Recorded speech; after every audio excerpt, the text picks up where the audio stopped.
LSP supremo व पूर्व सांसद राजकुमार सैनी पहुंचे बहादुरगढ़ शोक सभा में दिवंगत आत्माओं को दी श्रद्धांजलि।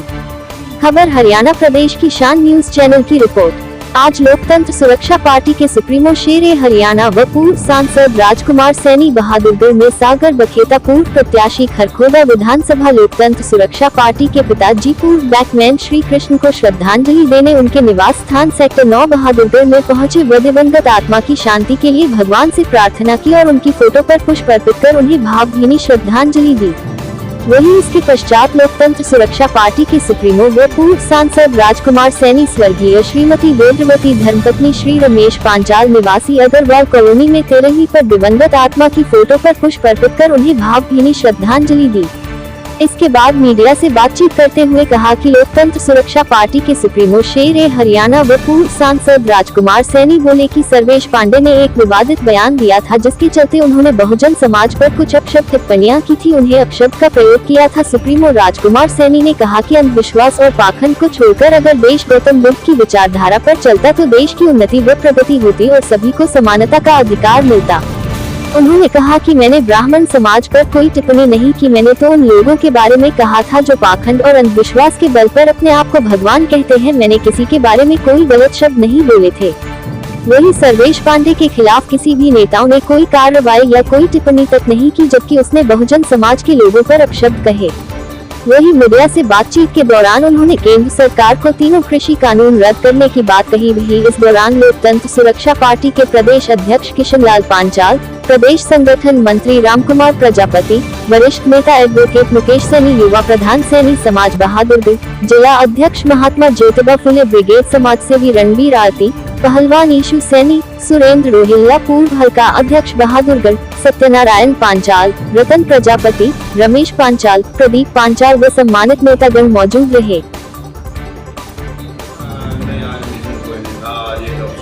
करने के लिए हमारे कैंडिडेट थे खरखोदा से सागर बखेता जी, इनके पिताजी एक्सपायर हो गए। आज हम उसका अफसोस करने के लिए इनके साथ इनके घर पे आए थे और आपको पता लगा, आभारी हूँ आपका कि आपने आकर के कुछ बात पूछनी चाहिए, तो जो आप पूछना चाहते हैं वो पूछ सकते हैं। सर, जिस प्रकार से कि जो ब्राह्मण है जो जातिवाद का जहर बोल रहा है, उदाहरण के तौर पे SC BC OBC के ऊपर, देखिए मैंने कल परसों एक सर्वेश पांडे की बात का जवाब देते हुए, जब वो पूछ रहा था कि ये मूल निवासी जब जंग आज़ादी चल रही थी तब ये कहाँ थे, तो मैंने 10 नाम गिनवा दिए कि भाई ये जलकारी बाई जो उसके बदले में लड़ी थी महारानी झांसी के साथ में उसकी सेनापति होकर के, जो हमारे देश की स्वतंत्रता संग्राम 1957 में राव तुलाराम थे वो हमारे OBC के थे। धन सिंह कोतवाल जो सीपे सलार था अंग्रेजों का, वो विद्रोह कर गया था, 2000 गुजर उसके नेतृत्व में मर गए थे। इसी प्रकार से जो है ना नाहर सिंह राजा बल्लभगढ़ वाला, उसका सेनापति गुलाब चंद सैनी जिनको चांदनी चौक में फांसी आई थी, और राजगुरु सुखदेव भगत सिंह सारे OBC के लोग थे। उधम सिंह कंबोज, सुभाष चंद्र बोस ये OBC के लोग थे। जैसे माता दीन वाल्मीकि को कोई नहीं याद रखता। और जो हमारे जितने भी हमारे देश के अंदर, चाहे वो तेग बहादुर जी हैं, चाहे वो दूसरे गुरु गोविंद सिंह जी हैं, हमारे बहुत सारे देश के यहाँ के मूल निवासियों ने इस देश की जब इस पर विपत्ति आई, यहाँ तक कि मैं ये कह सकता हूँ कि चंद्रगुप्त मौर्य, अशोक सम्राट, गौतम बुद्ध देश की देश का राज छोड़ करके वैराग्य लिया। और जब कलिंगा युद्ध में अशोक सम्राट, अगर लोग कहते हैं कि भाई हम राजे महाराजे थे, तो हम भी राजे महाराजे थे। हमें लोग जो है ना 2-2 कौड़ी के लोग बता रहा है, वो हमारे समाज के लोगों को हिजड़े बता रहा है। इस बात के संदर्भ में मैंने ये बात उसकी पांडे साहब के जो है ना जवाब में कुछ बात बोली कि भाई ये इतने लोग मर गए, और जो सेनाओं के अंदर निचली जातियों के लोग जो फौजी होते थे उनकी तो किसी ने गिनती नहीं ली, क्योंकि हमें लोग मजदूरी करके या हमें लोग सिपाही बन करके देश की सेवा में थे। लेकिन एक समाज को आपत्ति लगी, मैंने खेद भी प्रकट किया कि भाई अगर समाज के प्रति मेरा मकसद नहीं था, वो जो हमारे को एक साध्वी देवा ठाकुर है वो मतलब जो है ना कुछ राजकुमार सैनी को नाम लेकर आरोपित कर रही थी कि 100 लोग मर गए, एक जाट समाज के राजकुमार सैनी ने हरियाणा जलवा दिया। मैंने कहा आपके पास क्या सबूत था? जब सुप्रीम कोर्ट ने एक आदेश दिया था, मैंने तब ये बात कही थी कि भाई अगर इतनी बड़ी सरकार भी सरेंडर कर गई ताकत के सामने और हमारे लोगों के हकों की सुरक्षा ना करने के बजाय लोगों को आरक्षण के वायदे करने लगी, तब मैंने कहा था कि आरक्षण 100% कर दो, सभी जातियों को आरक्षित कर दो जनसंख्या अनुपात में। एक भी शब्द मैंने कभी जाट जो लोग कहते हैं कि 35-1 का नारा दिया, फिर मैंने अंधविश्वास और पाखंड के ऊपर कहा कि भी ये देश अगर गौतम बुद्ध की विचारधारा पे चलता, विश्व में सैकड़ों कंट्री गौतम बुद्ध की विचारधारा पे चले कि भाई देश के अंदर समानता अगर होगी और ये 5 बातें मान ले इंसान कि चोरी ना करे, झूठ ना बोले, व्यभिचार ना करे, नशा ना करे और बिला वजह हिंसा ना करे, तो कहीं तपस्या बाहर करने की जरूरत नहीं। अपने आप आदमी संत है और इंसान आदमी क्या धर्म इंसानियत है और उसकी जाति जमीर है। जिन लोगों ने इसको मानना 100 कंट्रियों ने, वही देश राज करके हमारे देश के ऊंच नीच ने इस देश का बंटाधार कर दिया। यहाँ देवी देवताओं की मूर्तियां सजा करके लोग अपनी रोटियां सेकने के ऊपर इस मंदबुद्धि समाज को रास्ता भटका करके अपना दिनचर्या अपने रोजी रोटी कमाते रहे। इस पर ब्राह्मण समाज ने आपत्ति कर दी कि राजकुमार सैनी ब्राह्मणों को कोस रहा है या कोई गलत कर रहा है। जो लोग ब्राह्मण भाई हमारे खेती कर रहे हैं, नौकरी कर रहे हैं, ठेका कर रहे हैं, कहीं मतलब जो है ना कारोबार कर रहे हैं, मेरा उनसे मतलब नहीं।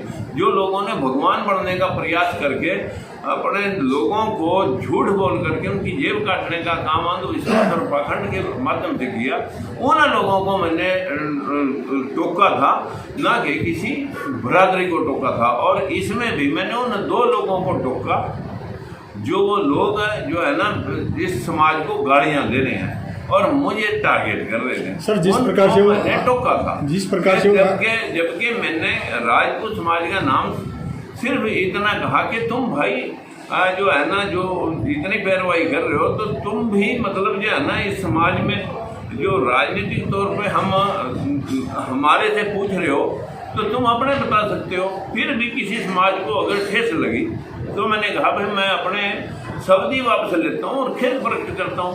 उसके बावजूद भी लोगों ने, कई लड़कों ने मेरे को धमकी दे रखी है कि भाई अगर आप देख लेना इसका इंजाम। इसका मतलब ये है कि भाई हम सच भी बोलते हैं तो वो पीड़ा है।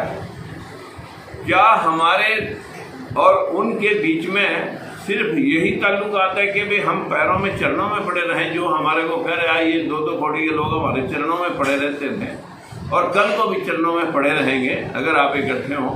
तो भाई इकट्ठे तुम नहीं, इकट्ठे सब हो सकते हैं।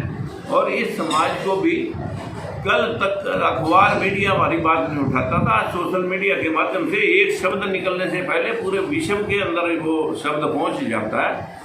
हमारा किसी बरादरी को इंगित, क्योंकि बरादरियाँ सब इंसानियत की हैं और किसी बरादरी को सवाल ही पैदा नहीं होता कि कोई आदमी मेरी तरफ से कोई एक प्रेस विज्ञप्ति या कोई बाइट मेरी ऐसी साबित कर दे जिसमें मैंने किसी बरादरी को टारगेट करके कोई बात कही हो। हाँ, कोई आदमी हमारी बरादरी को गाली दे रहा, अगर हम उसे भी ना टोक सकें तो ऐसा फिर नहीं संभव है कि भी कोई मेरे को गाली दे रहा और मैं उसको ये भी ना पूछ सकूं कि तो है कौन। सर, जिस प्रकार से वो अभद्र भाषा का प्रयोग कर रहे हैं, गालियाँ दे रहे हैं, तो उसके ऊपर क्या करने जा रहे हैं? नहीं, उसके ऊपर मुकदमा दर्ज हो सकता है, लेकिन कितनों पे करूं?